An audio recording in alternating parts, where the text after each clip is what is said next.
नमस्कार किसान भाइयों।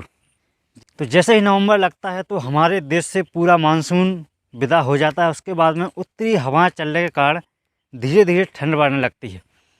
तो यदि आप सोच रहे हैं कि हम नवंबर के महीने में कौन सी सब्जियां कौन सी फसल लगाएं जिससे हमें अच्छे से अच्छा उत्पादन मिले और अच्छे से अच्छा बाज़ार भाव मिले, तो यह वीडियो आपके लिए खास होने वाला है।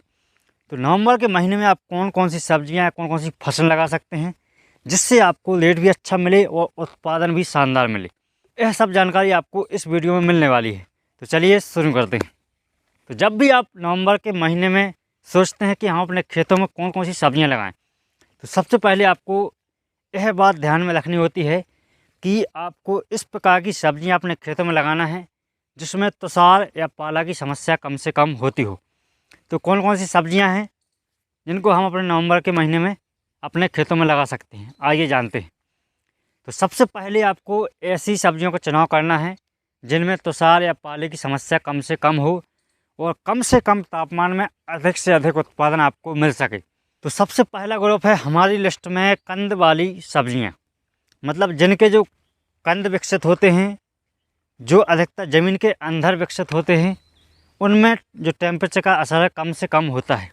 जैसे आलू, लहसुन, प्याज और चुकंदर, गाजर, मूली।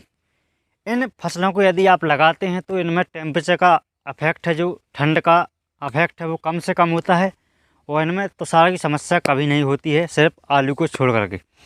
तो आप इनमें से कोई भी लगा सकते हैं। तो सबसे पहले बात करते हैं गाजर की। यदि आप गाजर नवंबर के महीने में लगाते हैं तो आपको लगभग 70 से 80 दिन में इसका उत्पादन मिलने लगता है।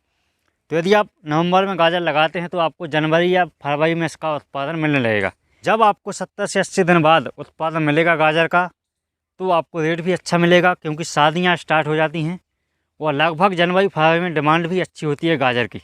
सर्दियां निकलने लगती हैं, गर्मियां बढ़ने लगती हैं, तो उस समय पर गाजर की डिमांड है अच्छी होती है और उत्पादन सर्दियों के दिनों में बोई गई गाजर का बहुत ही शानदार होता है। तो इसलिए आप नवंबर के महीने में गाजर की खेती कर सकते हैं। गाजर का बीज लेकर के उसकी बुआई कर सकते हैं। आप छिटका विधि से खेतों में क्यारियाँ बना करके बो सकते हैं या आप बेड़ बना करके बेड़ पर गाजर की बुआई कर सकते हैं। अगली फसल हमारी मूली। मूली की बुआई आप कर सकते हैं क्योंकि उसी प्रकार से मूली की जो डिमांड है, मूली का जो रेट है वो तो अभी मिलता है सितंबर में बोई गई मूली का, लेकिन रेट आपको कम मिलेगा मूली का, लेकिन आपको उत्पादन ज़्यादा मिलेगा। इसलिए आपका जो एवरेज है कमाने का प्रति खेत से वो आपका पूरा हो जाएगा। इसलिए आप अभी मूली की बुआई कर सकते हैं क्योंकि जो सितंबर और अक्टूबर में बोई गई मूली है वह एंड हो जाती है और आपकी मार्केट में मूली आएगी जनवरी फरवरी के माह में। उस समय पर सलाद के लिए कोई ज़्यादा ऑप्शन नहीं होता है मार्केट में, इसलिए आपकी मूली है जो आराम से बिकती रहेगी। अगली फसल है हमारी चुकंदर। चुकंदर की डिमांड जिस प्रकार से गर्मियाँ बढ़ती हैं उसी प्रकार से बढ़ती है, तो आप चुकंदर भी अपने खेतों में अभी लगा सकते हैं बहुत ही शानदार उत्पादन लेने के लिए। इसके अलावा किसान भाइयों, जो नवंबर महीने में लगाई गई आलू की फसल है उसका सबसे ज़्यादा उत्पादन मिलता है पूरे साल में। यदि आप सितंबर में आलू की लगाएंगे तो उसका उत्पादन आपको कम मिलेगा उसी खेत में, और यदि आप अक्टूबर में आलू लगाते हैं तो उसका उत्पादन भी आपको कम मिलेगा। लेकिन यदि आप नवंबर में उसी खेत में आलू लगाते हैं तो आपको सबसे ज़्यादा उत्पादन मिलेगा। लगभग प्रति क्विंटल 10 से 12 या 14 क्विंटल तक भी उत्पादन आपको आलू की फसल से मिल सकता है। तो आप नवंबर के महीने में आलू की फसल भी लगा सकते हैं अपने खेतों में अधिक से अधिक उत्पादन लेने के लिए। अब बात आती है कि आलू यदि आप नवंबर के महीने में लगाते हैं तो पाले की समस्या सबसे ज़्यादा को देखने मिलेगी आपको आलू की फसल में। तो उसके लिए कुछ उपाय हैं वो हम आगे डिस्कस करेंगे कि अपनी फसलों के लिए आप पाले से किस प्रकार से बचा सकते हैं। तो इस प्रकार से आप नवंबर के महीने में आलू भी लगा सकते हैं। इसके अलावा बात आती है लहसुन की।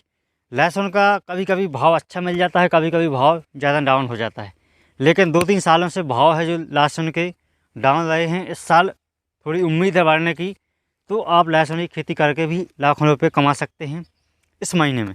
तो नवंबर में जो लहसुन लगाया जाता है वो लगभग अप्रैल या मई के आसपास तैयार हो जाता है।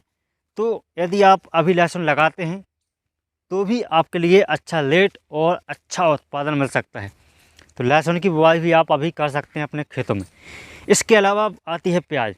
जो रबी मौसम की प्याज है उसकी नर्सरी भी अभी डाल सकते हैं आप, और आप यदि आपके पास में नर्सरी तैयार है तो आप उसके लिए लगा भी सकते हैं। तो आप नवंबर के महीने में प्याज की खेती भी कर सकते हैं। ये तो हो गई कंद वाली फसलें जिनके लिए आप लगा सकते हैं। इसमें तो सार की कोई समस्या नहीं होती है, आलू को छोड़ करके जो पाला पड़ता है उसकी कोई समस्या नहीं होती। इसके अलावा बात करते हैं जो पारंपरिक खेती की जाती है, जो हम बहुत सालों से करते आ रहे हैं अपने खेतों में, उनकी बात। जैसे गेहूँ है, सबसे पहली फसल है इसमें हमारी गेहूँ। गेहूँ के पिछले साल रेट अच्छे मिले हुए हैं। यदि आप नवंबर में गेहूँ की बुआई करते हैं तो जो नवंबर में गेहूँ की बुआई का समय है बहुत ही शानदार होता है। कल्ले भी ज़्यादा निकलते हैं और बालियाँ भी ज़्यादा निकलती हैं प्रति पौधा के हिसाब से। इसके अलावा जो नवंबर में गेहूँ बोया जाता है उसमें सबसे ज़्यादा उत्पादन मिलता है, क्योंकि उसमें जो जब बालियाँ निकलती हैं, जब उसमें दाना बनता है, तो जो उस समय का जो टेम्परेचर है फरवरी माह का, वो अच्छा होता है। इसलिए नवंबर में बोई गई गेहूं की फसल में सबसे ज़्यादा उत्पादन मिलता है। यदि आप दिसंबर में बुआई करेंगे गेहूं की तो उसका उत्पादन आपको कम मिलेगा, और यदि आप सितंबर व अक्टूबर में गेहूं की बुआई करते हैं तो उसका भी उत्पादन आपको सबसे कम मिलता है। लेकिन यदि आप नवंबर के महीने में किसी भी समय पर गेहूं की बुआई करते हैं तो उसका उत्पादन आपको शानदार मिल सकता है, क्योंकि टेम्परेचर के जो लास्ट में टेम्परेचर बढ़ जाते हैं फरवरी मार्च में, तो टेम्परेचर जब तक बढ़ता है उस समय पर जो आपका दाना है तैयार हो जाता है, तो इसलिए आपको अच्छा उत्पादन मिलता है गेहूं की फसल से। अगली फसल हमारी जौ की। जौ की जो खेती हमारे भारत में बहुत ही कम ही की जाती है, लेकिन जौ की खेती में कम से कम मेहनत है, और यदि आप उसी खेत में गेहूं की बुआई करते हैं तो उतना ही आपका गेहूं निकलेगा। यदि आप उसी खेत में जौ की बुआई करते हैं तो उतना ही आपका जौ निकलेगा। लेकिन जौ में 1 से 2 पानी लगते हैं और गेहूं में आपको 3 से 4 सिंचाइयाँ करनी पड़ती हैं, और कुछ गेहूं की किस्मों में तो आपको 5 से 6 सिंचाइयाँ भी करनी पड़ती हैं। तो इसलिए यदि आप जौ की खेती करते हैं तो 2 से 3 सिंचाइयाँ आपको कम देनी पड़ेंगी गेहूं से, और रेट शायद गेहूं से आपको ज़्यादा ही मिल सकता है जौ का, क्योंकि पिछले साल जौ बिका था 30-32 रुपये किलो और गेहूं पहुंचा था 24-25 रुपये किलो। तो इसलिए जो जौ के भाव हैं अच्छे मिलने लगे हैं, तो आप जौ की खेती भी कर सकते हैं अधिक से अधिक भाव लेने के लिए और कम से कम सिंचाइयाँ करके। तो इस प्रकार से गेहूं की जगह पर आप जौ की खेती भी कर सकते हैं और गेहूं या जौ भी बो सकते हैं नवंबर के महीने में।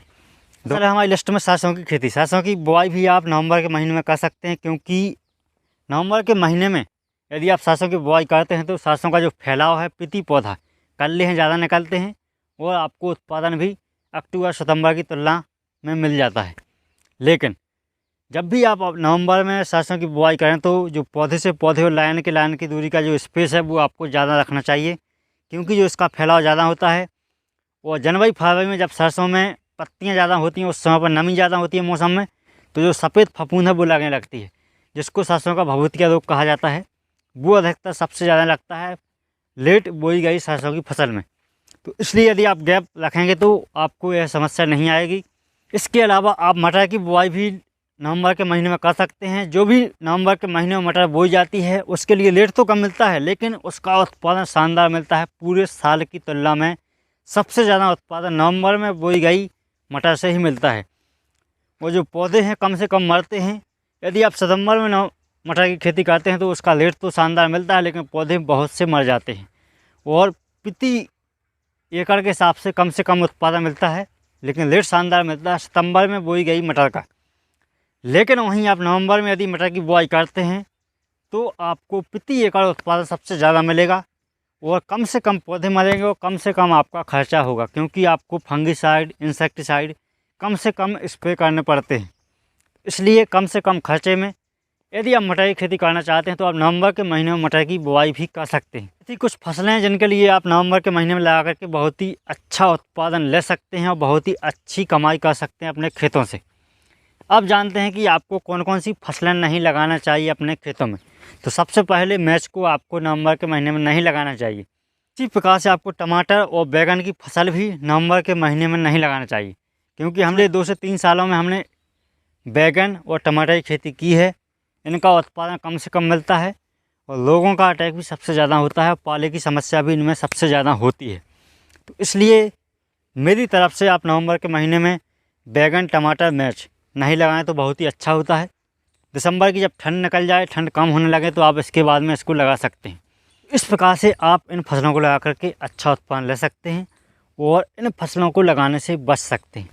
अब जानते हैं किसान भाइयों कि यदि पाले की समस्या हमारी फसलों में आती है तो हम क्या करें। सबसे पहले जब भी आपको लगे कि हमारे यहाँ का जो टेम्परेचर है गिरने वाला है, मौसम साफ़ है, ठंड बढ़ने वाली है, आप सबसे पहले शाम के समय अपनी फसलों में सिंचाई कर दें। उससे पाले का जो इफेक्ट है कम से कम होता है। अगला उपाय ये है कि आप सल्फ़र का स्प्रे कर दें अपनी फसलों पर, जो कि लिक्विड फॉर्म में सल्फ़र आता है।